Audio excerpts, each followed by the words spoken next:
Hi, good day, and welcome to Dynamic DG. I want to talk about, at this time, the upcoming budget, Trinidad and Tobago budget, and how specifically we could use this to gear the tech sector in Trinidad and Tobago.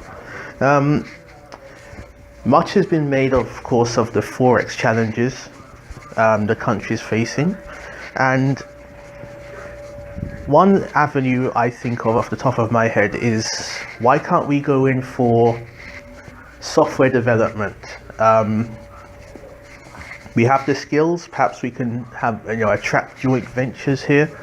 We have the infrastructure, but whether physical or network, it is an avenue that we could do. Also, smartphone manufacturing. Blue is, which I suppose most of us will be familiar with, the Android maker. I think it's Miami based.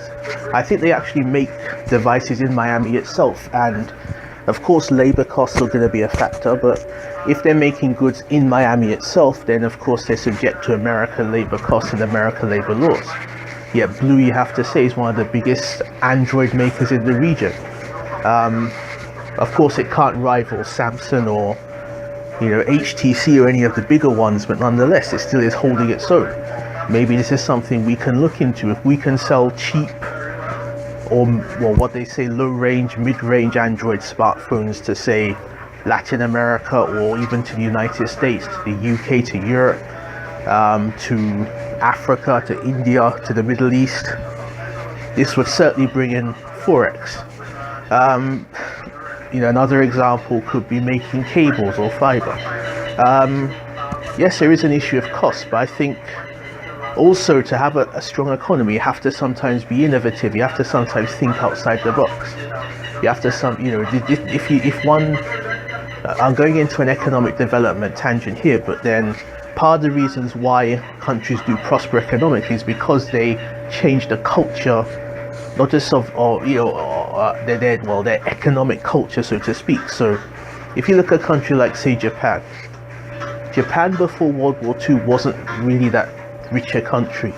Certainly since World War II, you have to say, a major reason it's become a major world economy is because it's become more innovative.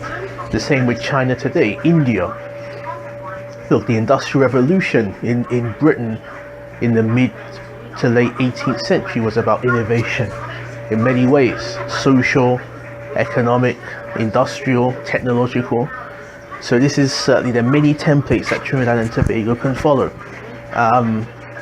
So yeah, these are just some brief ideas which I think could, in the short, in the medium to long term certainly, and in the short term could alleviate many of our economic issues and obviously boost the tech sector here.